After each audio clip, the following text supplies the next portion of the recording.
Greetings my chess friends, and I welcome you to this chess video.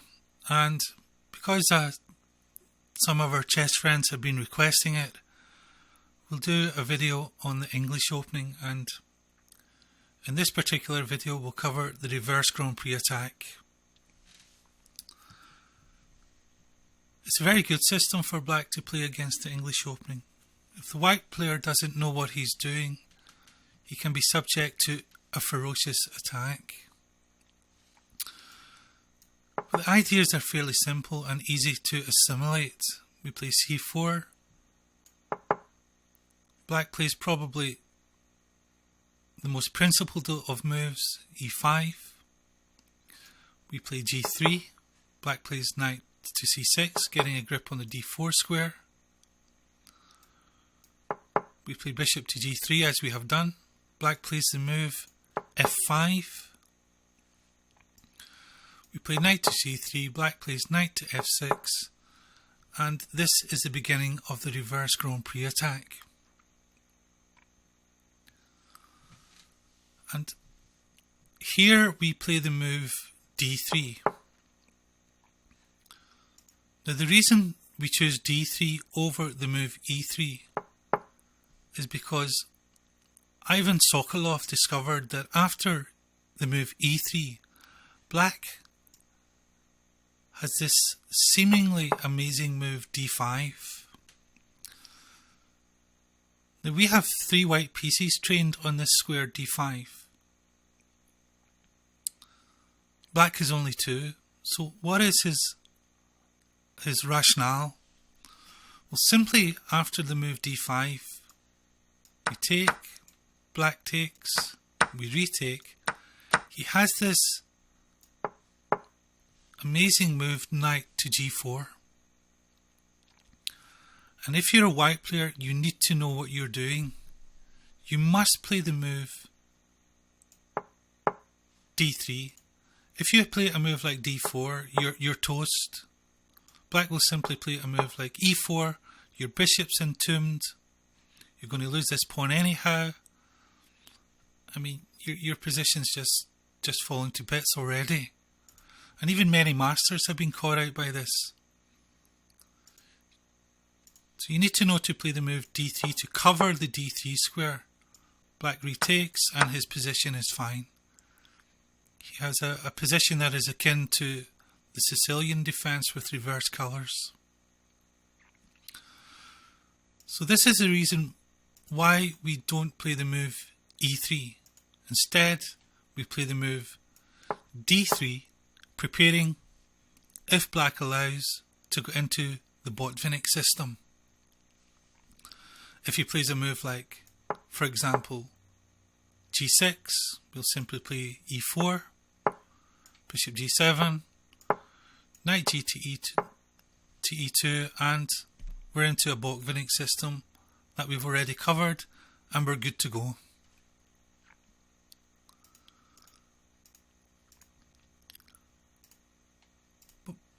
But black's main idea is to play either bishop to c5, which we call the tactical variation, or bishop to b4, which we call the positional variation. And his ideas are quite interesting. In bishop to c5, he's simply preparing to put pressure along this diagonal and somehow attack the fianchettoed position with the move f4. In the bishop b4 system, his idea is to take this knight, put his pawns on dark squares, castle, bring his queen via e8 to h5, and play f4 with some type of attack, again against the fianchettoed position of our king. And this is essentially his idea.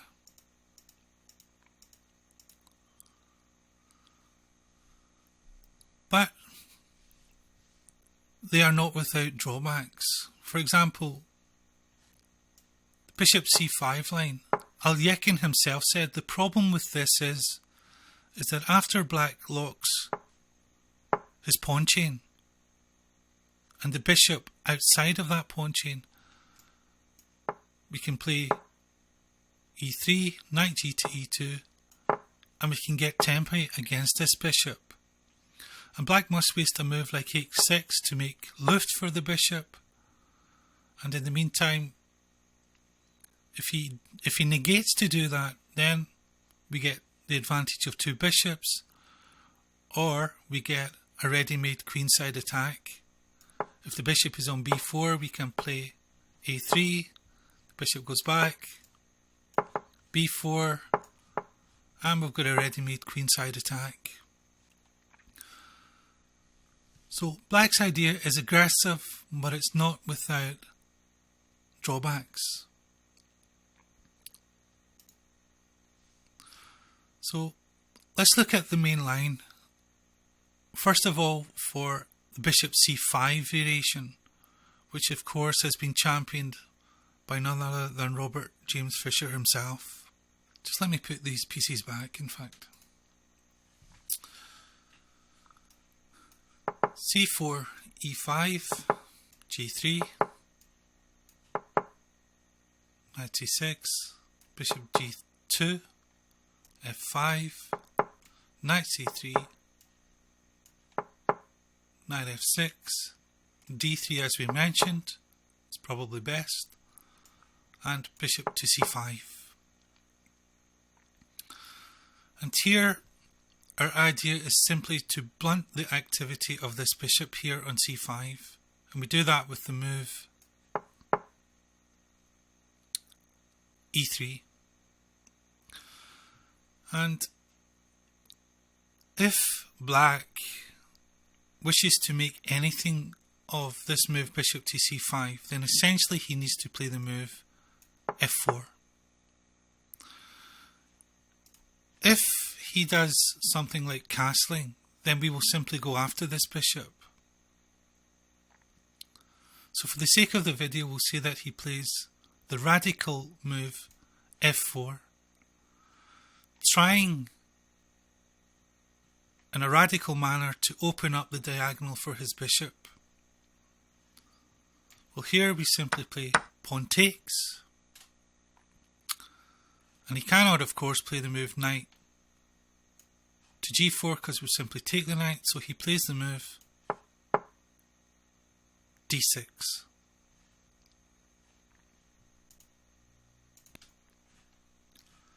Here we ourselves, we just simply try to finish our development with knight g to e2, black castles, and here we play the move h3, simply preventing this knight from coming to the g4 square. Queen e8, of course, is a very typical move in the Grandprix and the reverse Grandprix, trying to bring this queen to the h-file. Knight to e4, e takes f4, and bishop takes f4.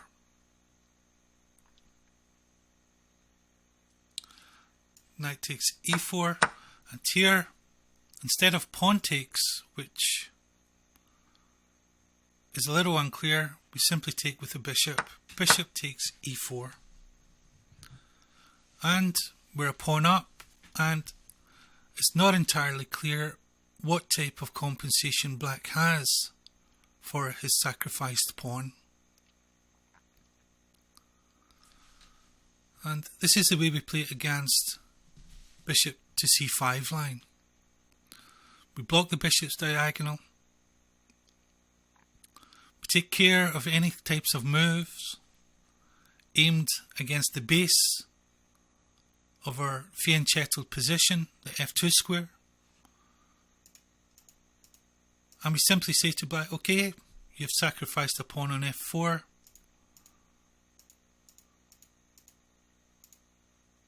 What have you got for it? Prove to me what you have for this pawn.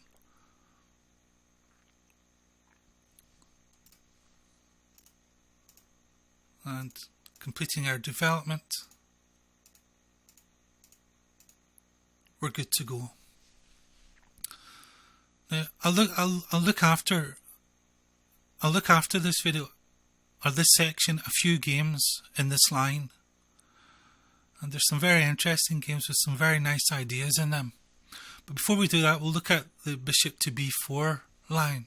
Okay, just let me put these pieces back again, and we'll go through the opening again. c4, e5, g3, knight c6, bishop g2, f5, knight to c3, knight to f6, d3 is important, and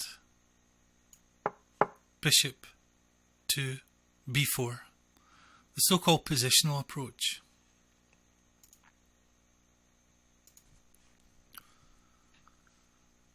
Now, the best approach for us is simply to protect our knight.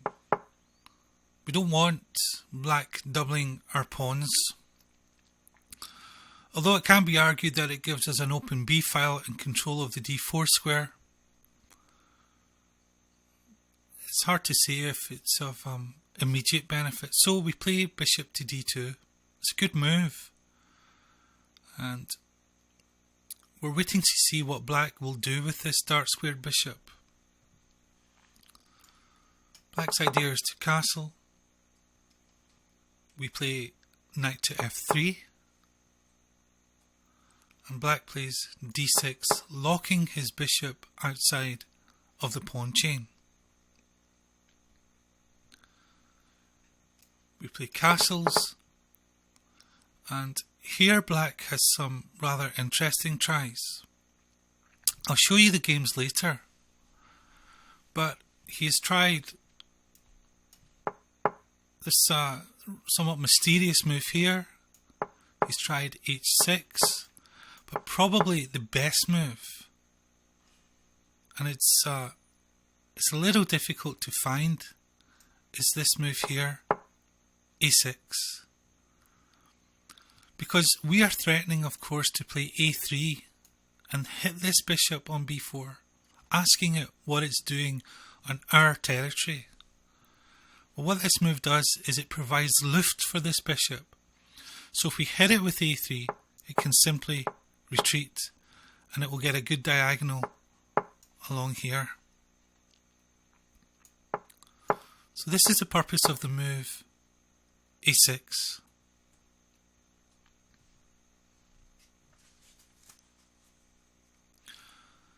And because black has created luft for his bishop, white in this game tries a different approach. Tries knight to d5. And we're trying to induce, of course, black to take on d5. Because after he takes and we retake, we'll have our plan of playing against this backward pawn here, of course, on c7. So that's our idea. If we can just put the pieces back. I'm playing knight to d4. Bishop takes d2. Knight takes d2. In this game, knight e7 was played. And here we begin our queenside attack with b4. In the game, black did take on d5 with knight takes d5, and after we retake, we can see that the c7 pawn is very difficult to defend. And the game in fact continued e takes d5, bishop d7, interesting queen b3, queen e8 in reverse Grandprix style, rook a to c1, rook to c8, and rook to c3. It's a very simple but effective move, and the c7 pawn's prospects are decidedly limited.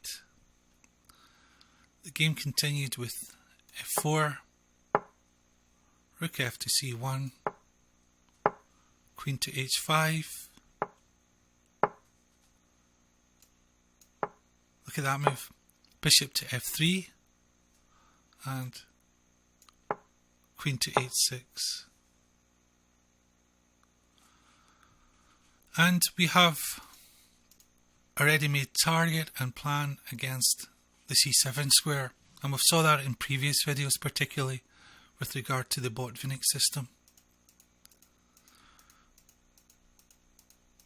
So this is simply a schematic of some of the ideas at our disposal and at Black's disposal in the positional bishop to b4 line. But we'll look at some specific games now where we can see these ideas in action. I have a very, very interesting game from 2007 with the white pieces is Hungarian Grandmaster Ferenc Berkes, and with the black pieces is the excellently named Darko Feletar, who I believe is a Croatian Grandmaster. So let's check it out. I won't comment on every move. We're simply merely interested in the opening and some of the ideas associated with that. So c4, e5. In this game, knight c3 was played. We of course prefer g3, but it transposes knight c6, g3, f5, bishop g2, and knight to f6. And here, Berkes played our move d3. Bishop c5, e3, blunting of course the diagonal of the bishop. Black castled, knight g to e2, preparing of course to move d4, queen e8, castles, d6, and now you can see the disadvantage of this bishop being put on the c5 square. It gets hit with the move d4 and it is forced to retreat.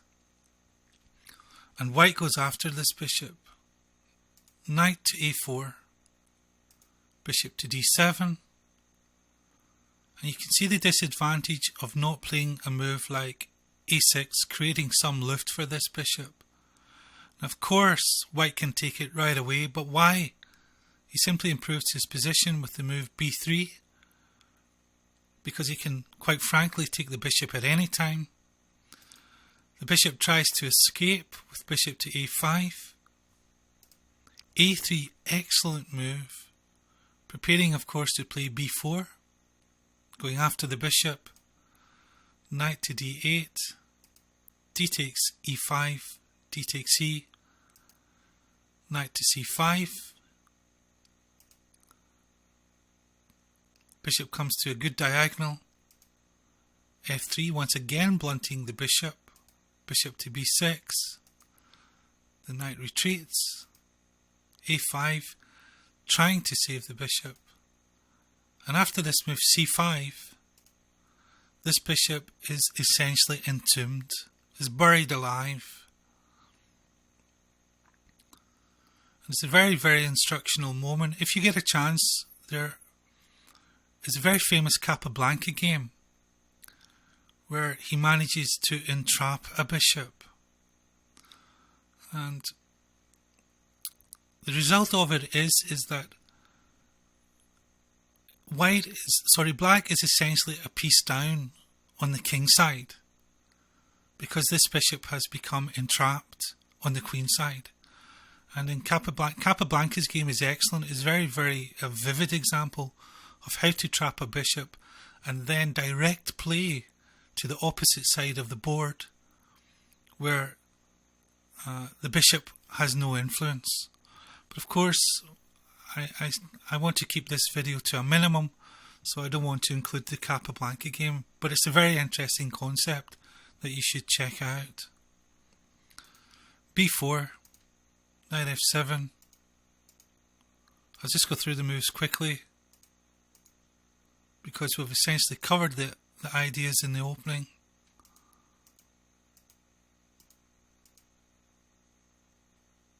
And you can see that the bishop is essentially trapped with very, very little prospects. And this, of course, is one of the perils of putting the bishop on c5, and that white can play e3, as here, knight g to e2, and after castling, hit the bishop with d4. And it's an idea worth remembering. So we'll look at another game and some other ideas. I must apologise, that last game was not in fact Franco versus Berkes versus Darko Feletar. It was in fact Smid versus Miklov, Moscow 1994. We'll look at the Berkes game later on. Anyhow, we have another interesting game, Igor Stoll versus Zbyszek Herasik. And I'm not entirely sure where the game was played, but it's a very interesting game. d3, bishop c5, we blunt the bishop, castles, knight g to e2, queen to e8, castle, d6. Of course, once this bishop is locked in outside of its own pawn chain, what do? We hit it with the move, d4. Bishop b6. And once again, white goes after this bishop immediately. Bishop d7, b3, knight to d8. And here, white takes the bishop immediately. He takes b6, knight to c3. Bishop comes to a nice diagonal, but d5. Bishop to d7 and f4. And this game is a rather amazing example. If I can just go back, this is an excellent move. Rook to a2, preparing to bring the rook along to the e file, which is probably the most likely to open up at some point. And you can see that here. Yeah, white precipitates the opening of the e file. Takes, queen is forced to move, and white is essentially a pawn up with a massive space advantage. And it's very interesting, in fact, how black manages to escape from this. Knight to e5, rook drops back, queen c8. I'll just go through the moves quickly. And this move is a little dubious, I think, because it allows black to find a tactical solution. Knight takes, h takes, knight takes, and you can see black's idea of the knight and queen attacking the castle position. Rook comes to e1, and black escapes with a perpetual check. But a very interesting game. White manages to come out of the opening a pawn up with a huge advantage in space. So we'll look at another game with some other very nice ideas. This is a game Kotchev versus Nodes, and it contains a very, very interesting idea. And we'll look at the bishop b4 line this time. Bishop d2, defending our knight, black castles, knight f3, d6, and now that bishop's locked in behind the pawn chain. We can go after it, h6. I'm not sure the idea behind this move. Generally black brings the queen to e8 and then to the h file.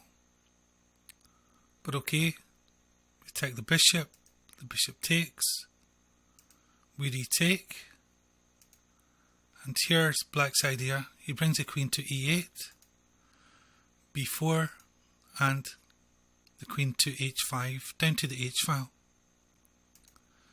b5 hitting the knight is forced back, e3 and f4. E takes f4, bishop to h3, and here white plays an amazing idea.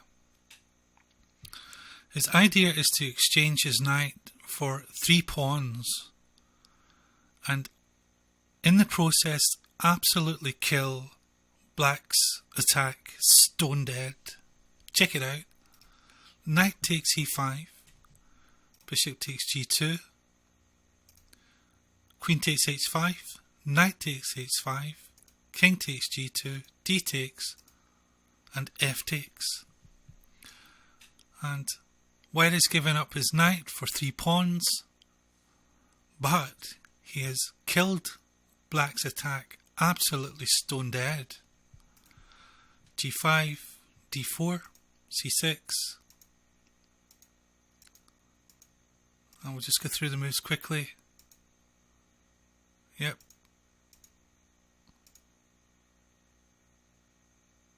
And white comes out of the position with a material advantage, which he should be able to convert to a win. He has an outside pass pawn and a kingside pawn majority, and he's doing rather well. But I thought it was a very, very interesting idea, and it's a lesson worth remembering, that if your opponent has some type of raging attack against your position, you can simply stop that attack stone dead by exchanging pieces, as white did in this particular situation here. It's a very nice lesson, very, very instructive and nice game. And finally, I have a very, very interesting game from 1996 played in Vienna. And with the white pieces is the excellently named Gad Reckless. It's actually a CH sound, it's probably Reckless or something. I apologise for not pronouncing that, but what an awesome name, Gad Reckless. I need to change my name to something awesome like that. And with the black pieces is the very famous and very pretty Sofia Polgar. But the game contains some very, very interesting ideas, so let's get into it. It's in the bishop b4 line. And we see these moves before. Bishop gets locked in, white castles. And Sofia plays this move here. I'm not entirely sure the idea behind this move. Is she planning to play rook to g8 and g5? I don't really know. But in fact, it looks innocuous now, but this move comes back to haunt her later in the game, and you'll see why. Rook comes to the c file, bishop takes, bishops are exchanged, bishop for knight. Queen e8, the queen of course is coming to the h file, and white begins his queenside attack. And this is a very excellent and interesting move, trying to open up the c file for the rook on c1. Sofia plays f4, and the rook has a beautiful open file. Queen to b3 is very interesting.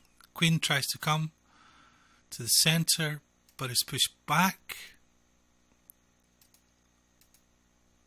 And this is the idea, this very interesting resource, d4, attacking this pawn phalanx in the center. It's very useful and good idea to remember. e4 is played. It looks dangerous for white, but the knight comes to d2, and is able to take a pawn here on e4.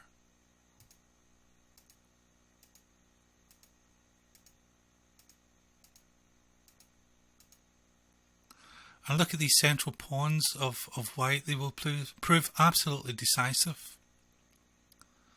And here comes a very interesting move.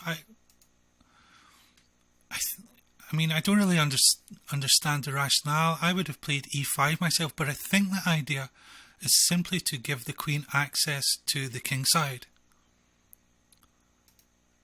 And that isn't what, in fact, happens. Rooks come off.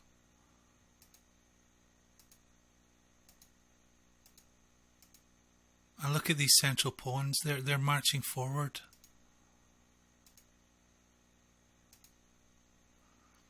And now you see why the move queen to h8 was so dubious. Because white can simply take this piece. And of course the rook cannot leave the h file because black will be facing mate. So the king has to come back. And look at that. White is prepared to sacrifice his queen because he knows that these powerful passed pawns will prove decisive. Queens are exchanged. And after this series of moves, Sophia in fact resigned. I don't think there's anything she can do to stave off the march of these pawns. It's a very interesting game.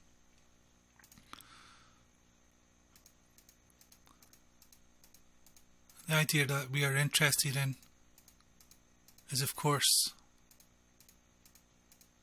queenside attack, and then trying to open lines on the queen side and challenging this strong central pawn phalanx of black's advanced pawns. White rather does it in a very instructive way. So I'll leave it there, chess friends. I hope that the video provided some good ideas for your own chess games and that you sincerely get something from that. Remember that black has essentially two ideas. Bishop to c5, which is the tactical approach. And of course bishop to b4, which is the positional approach. And if he doesn't play these moves, you simply go into a Botvinnik system. So I thank you once again for taking the time to watch this chess video, and I do wish you well with your own chess. Take care and goodbye.